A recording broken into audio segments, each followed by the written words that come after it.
सबैजनालाई जय मसी। आज चाहिँ हामी कोलम्बो जाँदैछौँ। भोलि मेमोरियल डे हो अनि हाम्रो पदम बाउलाई भेट्न जाँदैछौँ। अनि लास्ट इयर चाहिँ हामी यो समयमा टेक्सासमा थियौँ। आज चाहिँ सिन्सिनेटीमा अनि कोलम्बसमा जाँदैछौँ हाम्रो ससुराबालाई भेट्न। अनि नाति साइलो छोरो यात्रामा छौँ। We're on the way to Columbus right now. My dad, my mom, my brother is currently out of town, and my sister has work, so they will not be coming with us. But so it's just us. But yeah, and we're gonna be going to the graveyard tomorrow. जय मसी सम्पूर्णलाई। आज चाहिँ हामी यहाँनिर गत साल चाहिँ हामी टेक्सासमा थियौँ, दिदीको यसमा गएको थियौँ भने आज चाहिँ हामी यहाँ मेरो फुपू काइली फुपू हुनुहुन्छ अनि उहाँ पर चाहिँ दिदीभाइ सँगै छन्। बाबुको छ त्यहाँनिर चाहिँ पदम बाबु यी सबै परिवारहरू भेला भइसकेको छ। अझै आउँदै हुनुहुन्छ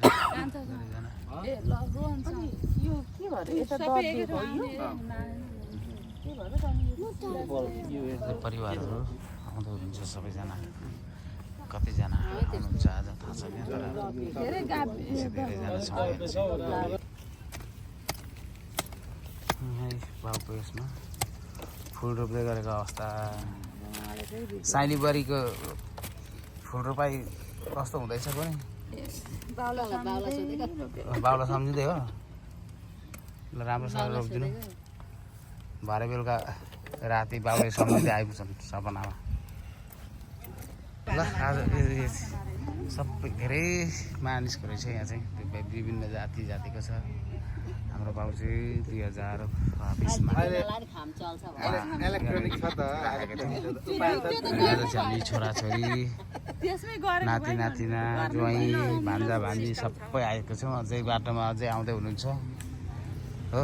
यहाँ चाहिँ जेठो नाति छ। जेठो नाति चाहिँ अब यही पुरा व्यस्त भइरहेको अवस्था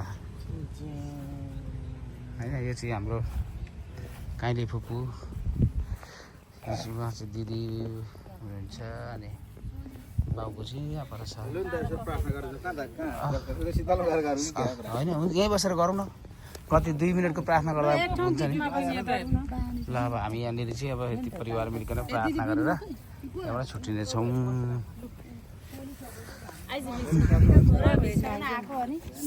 पुस्तक 37 अध्यायको 12 खण्डले यसरी भन्छ, यसकारण अगमबाणी कहेर तिनीहरूलाई भन्, परमप्रभु परमेश्वरले यसो भन्नुहुन्छ, हे मेरा प्रजा, म तिमीहरूका चिहानहरू खोलेर तीबाट तिमीहरूलाई बाहिर निकाल्नेछु। म तिमीहरूलाई इजरायलका देशमा फेरि ल्याउने छु भनेर भन्छ कि। त्यसर्थ हाम्रो मामा अनि सासुआमा र मेरो बुवा यहाँ हुनुहुन्छ र हामी प्रार्थना गरौँ। यस घडी यो समय आज मेमोरियल डेको अवसर बनाएर हामी स्मरण गर्न चाहन्छौँ। विशेष गरी उहाँहरूले हामी प्रतिको वचन पुरा हुन सकेको होस् भनेर प्रार्थना गरौँ। स्वर्ग अनि पृथ्वीको राजा, सारा सृष्टिको मालिक, नासतको ईश्वर, हामी तपाईँको चरणमा आउँदछौँ। यस घडी यो समय यो सम्पूर्ण निष्प्राण शरीर रहेको अवस्थामा ठाउँमा हामी छौँ र जसमध्ये हे परमेश्वर तपाईँको प्रिय छोराछोरीहरू, मेरो आमा सासू अनि साँच्चै नै मेरो बुवा अनि मामा ससुर यहाँनिर हुनुहुन्छ। हे परमेश्वर तपाईँ परमप्रभु परमेश्वरको वचन पुरा हुनुहोस्। साँच्चै नै तपाईँ परमेश्वरले उचित समय दिनुभयो अनि त्यो समयलाई पुरा र सकुशल साथ यापन गरिकन आज साँच्चै नै अन्तिममा गइकन तपाईँ परमप्रभु परमेश्वरमा आफ्नो आत्मप्राणलाई समर्पण गरेर उहाँहरू चाहिँ तपाईँको शरणमा आएका छन् र उहाँको पार्थिव शरीर यहाँ छ। हामीलाई थाहा छ कि त्यो पार्थिव शरीर यहाँ छ, तर तपाईँको वचन साँच्चै इजिकियलको पुस्तक 37 अध्यायको 12 खण्डलाई हामी विश्वास गर्छौँ अनि दाबी गर्छौँ कि तपाईँले यो चिहान खनेर तपाईँ परमप्रभु परमेश्वरको समयमा तपाईँ परमेश्वरले प्रिय छोराछोरीलाई चाहिँ निकाल्नुहुनेछ र फेरि इजरायलमा तपाईँले 1000 वर्षको लागि तपाईँ परमप्रभु परमेश्वरले स्थापना गर्नुहुनेछ।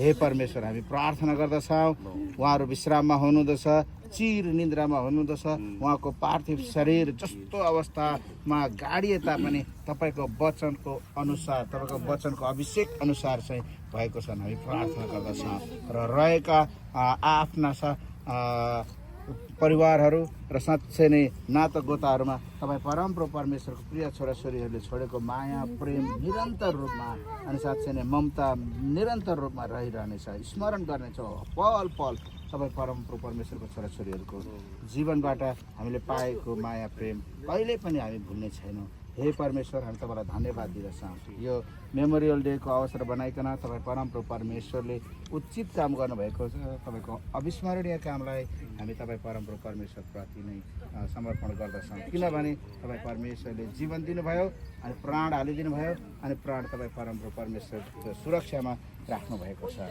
प्रभु तपाईँलाई धन्यवाद भएको छ यो घडी यो समय हामी रहेको तपाईँको छोराछोरीहरूलाई आशिष गर्नुहोस् र तपाईँ परमप्रभु परमेश्वरको साथमा भएको आत्माको रेखबार तपाईँ परमप्रभु परमेश्वरले नि गर्नुहुन्छ तपाईँको समयमा तपाईँले उठाउनुहुन्छ विश्वासको साथ हामी प्रार्थना गर्छौँ ख्रिस्टको नाममा आमेन जय मसीह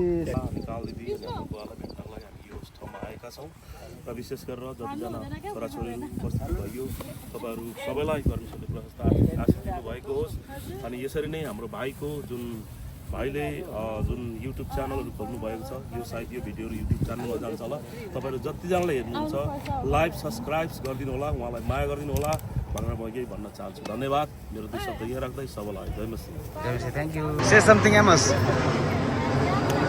I'm at my grandpa's graveyard right now. यति नै हो गुड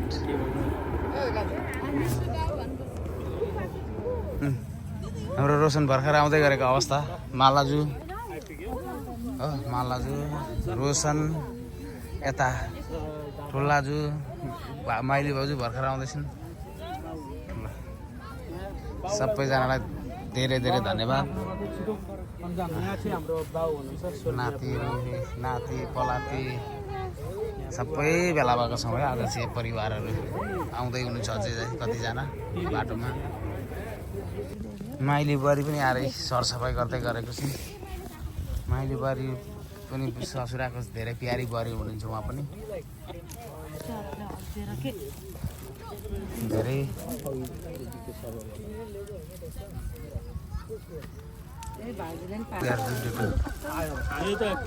चराहरू पनि उडिरहेका छन् सन्तोष बनाएर पनि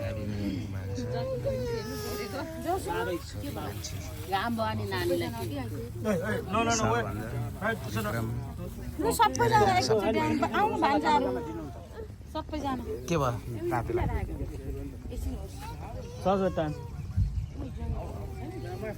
यहाँ चाहिँ हाम्रो अभिरमान बिहाली बाबा हुनुहुन्छ बाबा पनि 2019मा जानुभएको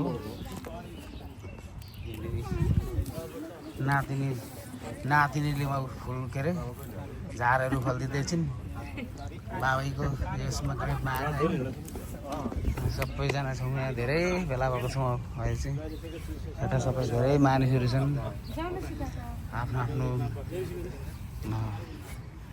है व्यक्तिहरूलाई सम्झेर सम्झना स्वरूप यो ठाउँमा भेला भएका छन् आज धेरै मानिसहरू हामीले उता बाउको अनि काल दिदीको च्यानल त्यो यसमा सकेर चाहिँ जोयल के गर्नु अरे जोयल के गर्नु अरे Like, share, and subscribe right here. Oh, thank you guys. Thank you guys. Thank you boys. Support my daddy. Okay. आवाजी भाइ रोशन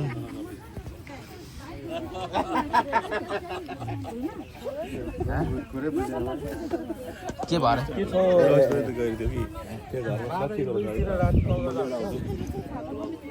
सरसफाइको कार्यक्रम कति ठुल्ठुलो रहेछ यो चाहिँ यहाँ यतापट्टि एकजना यो रहेछ चाइनिजको या त यो त झन् कति ठुलो हो आम्मा यहाँनिर है उहाँहरूको आफ्नो भाषामा लेखिएको रहेछ तर त्यो अब थाहा भएन उहाँहरूको के लेखेको दुईजना श्रीमान श्रीमतीको रहेछ यो चाहिँ ठुलो ठाउँ ठाउँ रहेछ यहाँ चाहिँ। अनि यो चाहिँ के भन्छ अगाडि नै है एकजना बितिसकेपछि अर्कोको पनि त्यो ठाउँलाई चाहिँ रिजर्भ गरेर राखेको हुँदो रहेछ। अनि पछाडि एकै ठाउँ बनाएर यस्तो बनाएर राखिदिँदो रहेछन् है त। हुन्छ, धेरै धन्यवाद। अब हामी यो चाहिँ अन्तिम सेसनमा आइसकेको छौँ। अब यहाँबाट हामीले यो चाहिँ अन्तिम हजुरबा अभिरमान दियालीको यसमा आएका छौँ। अनि यहाँदेखि अब हामी अन्तिम गर्न गइरहेको छौँ। मेरो यो च्यानललाई तपाईँहरूले हेरिदिएर लाइक कमेन्ट सब्सक्राइब गर्न नभुल्नु होला। हुन्छ, धेरै धेरै धन्यवाद सबैलाई। जय मसी।